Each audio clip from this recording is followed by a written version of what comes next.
पिछले लेक्चर्स में हम डाइलेक्ट्रिक स्फीयर के कारण किसी बिंदु पर विद्युत क्षेत्र की तीव्रता,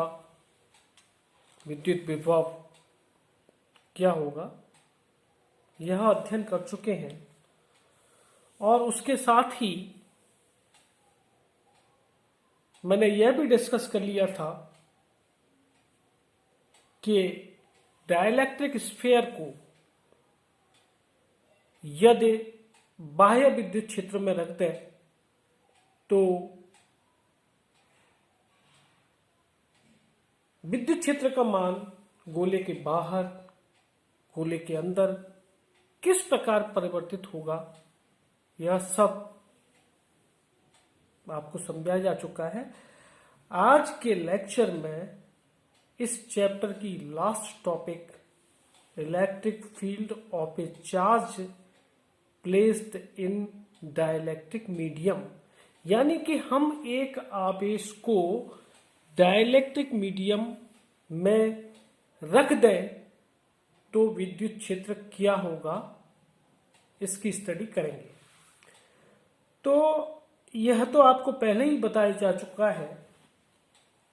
कि किसी भी आवेश का अपना खुद का फील्ड होता है। तो आवेश को यदि हम कहीं पे रख दें तो उसके सराउंडिंग में फील्ड उत्पन्न हो जाएगा, और यदि यह आवेश डाइलेक्ट्रिक मीडियम में रखा गया है तो निश्चित रूप से यह डाइलेक्ट्रिक मीडियम के अणुओं को पोलराइज्ड कर देगा, और पोलराइज्ड कर देगा तो डायपोल मोमेंट क्रिएट होगा। डायपोल मोमेंट की वजह से जो इलेक्ट्रिक फील्ड आवेश के द्वारा प्रोड्यूस किया गया था उसका मान भी परिवर्तित हो जाएगा। इसी कारण हम दो आवेशों के मध्य बल का जब एक्सप्रेशन लिखते हैं तो उसमें F = K Q1 Q2 over R square, या इलेक्ट्रिक फील्ड की तीव्रता लिखते हैं तो F = KQ ओवर R आता है। K = 1 ओवर एप्सिलॉन नॉट, और वह यह जो टर्म है 1 ओवर एप्सिलॉन नॉट या K, यही प्रदर्शित करती है कि डाइलेक्ट्रिक मीडियम, आपको पता होना चाहिए कि वायु भी डाइलेक्ट्रिक मीडियम है, और जब किसी चार्ज को वायु में भी रख देते हैं तो उसके मॉलिक्यूल भी पोलराइज्ड हो जाते हैं, और लगने वाला फोर्स किसी दूसरे आवेश पर या उस आवेश के कारण उत्पन्न हुई विद्युत क्षेत्र की तीव्रता वास्तविक विद्युत क्षेत्र की तीव्रता नहीं होती, बल्कि आवेश के पोलराइज्ड के कारण जो मॉडिफाइड फोर्स या मॉडिफाइड इलेक्ट्रिक फील्ड है उसकी तीव्रता होती है। ओके, तो यहां हमने ये माना है कि एक समांगी समदैशिक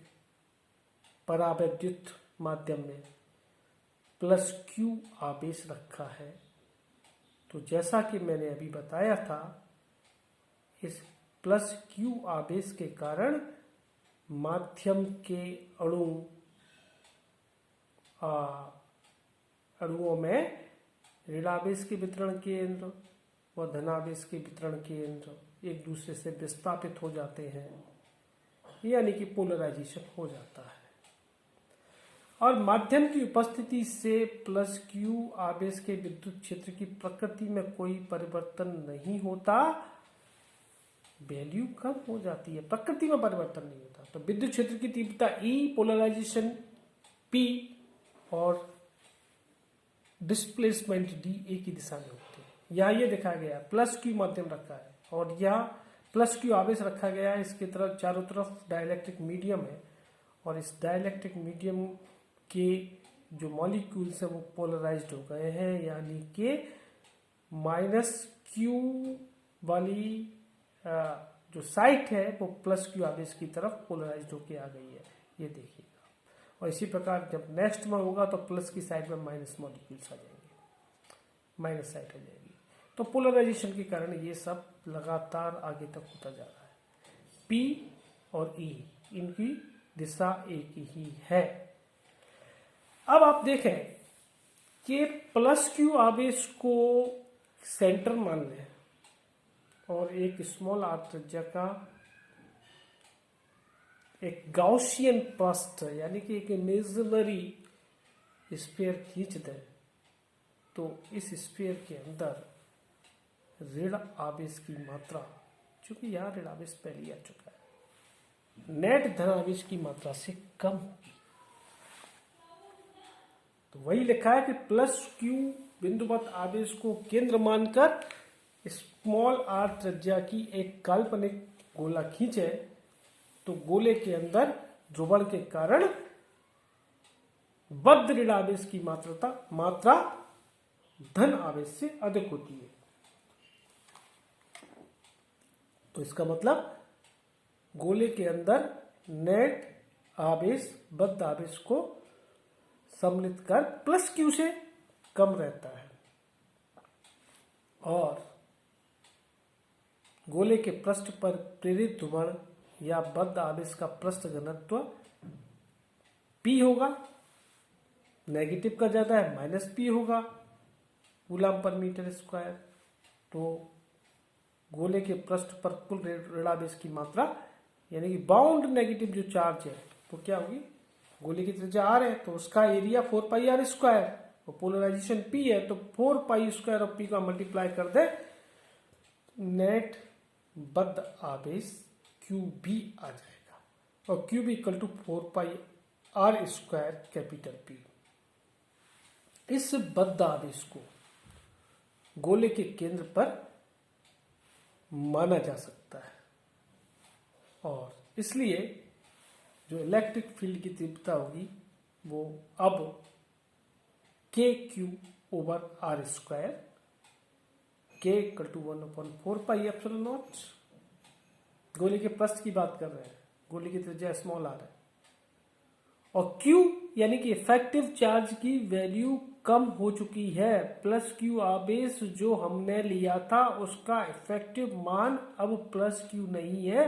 बल्कि Q minus 4 pi R square P है, इसलिए Q के स्थान पर यह आ जाएगा Q minus 4 pi R square P। तो इलेक्ट्रिक फील्ड इस प्रकार मॉडिफाई हो जाएगा और हम जानते हैं कि P इक्वल टू एप्सिलॉन 0 काई E होता है। यह वैल्यू नंबर 1 में पुट कर दें तो P इक्वल टू एप्सिलॉन 0 काई into Q minus 4 pi R square P over 4 pi R square R cap होगा, यानी कि P इक्वल टू काई Q over 4 pi into 1 plus काई R स्क्वायर R कैप। इस से स्पष्ट है कि अब प्रभावी आवेश की मात्रा जो अभी मैंने आपको डिस्कस की थी, वह प्रभावी आवेश की मात्रा अब Q नहीं है बल्कि Q से कम है और वह कितनी कम है, that is less than by an amount of 4 pi R square capital P, यानी कि गोले के केंद्र पर प्रभावी आवेश की मात्रा अब Q capital Q equal to Q equal to small q minus 4 pi R square P है और यह वैल्यू अगर नंबर 3 में पुट कर दे तो capital Q equal to small q over 1 plus chi और 1 प्लस काई सिग्मा r के बराबर होता है, इसलिए Q equal to 1 over sigma r। और जैसा कि मैंने आपको पूर्व में ही बता दिया था कि इस किसी भी आवेश को यदि परावैद्युत माध्यम में रख दें यानी कि एयर में भी रख दें तो आवेश के कारण उत्पन्न विद्युत क्षेत्र की तीव्रता वास्तविक मान से कम हो जाती है, यानी कि जो प्रभावी वैल्यू है विद्युत क्षेत्र तीव्रता की वो घटकर, यानी आवेश की value Q over epsilon R घटती है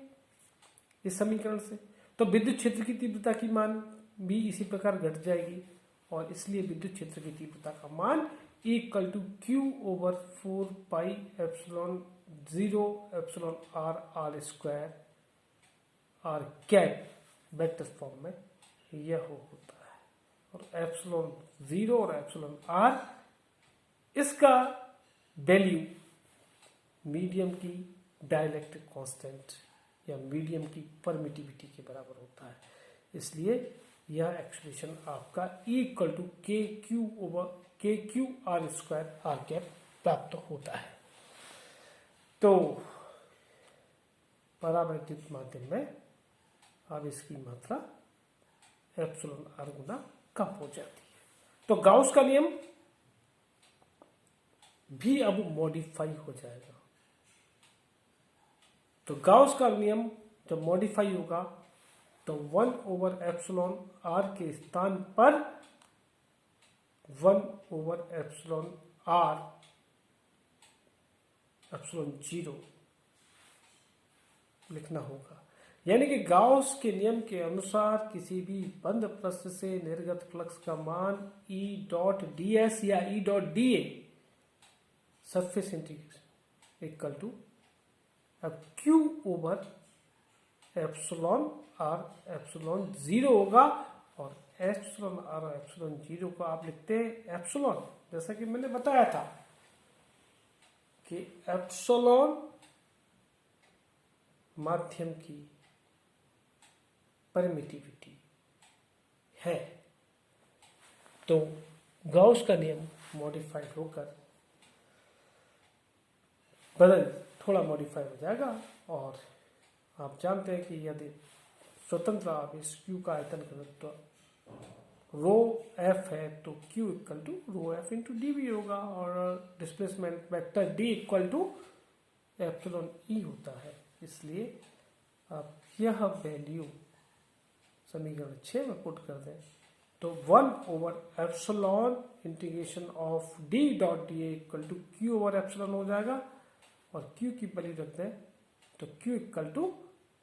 सिग्मा F या सिग्मा 3dV ये आ जाएगा। तो D dot da equal to integration of rho F dV यह मिल जाएगा। और यदि आप अब गाउस डाइवर्जेंस थ्योरम का यूज करें तो इस surface integration D dot da को आप वॉल्यूम इंटीग्रेशन में कन्वर्ट कर सकते हैं, यानी कि integration of D dot da को आप del dot D into dV रख सकते हैं, और यह वैल्यू तक आप कंपेयर करें तो आपको del dot D equal to summation sigma F या सिग्मा 3 मिलेगा। यह गाउस के नियम का डिफरेंशियल फॉर्म है, जिसे आप पहले भी पढ़ चुके हैं। यह मैक्सवेल की फर्स्ट इक्वेशन है। तो इस प्रकार हम किसी आवेश को डाइलेक्ट्रिक फील्ड में रखने पर विद्युत क्षेत्र की तीव्रता व गाउस के नियम को डिराइव कर सकते हैं। Thank you. यह चैप्टर अब आपका कंप्लीट होता है। आपकी अब एक यूनिट शेष है, उसे हम नेक्स्ट लेक्चर में डिस्कस करेंगे। ओके।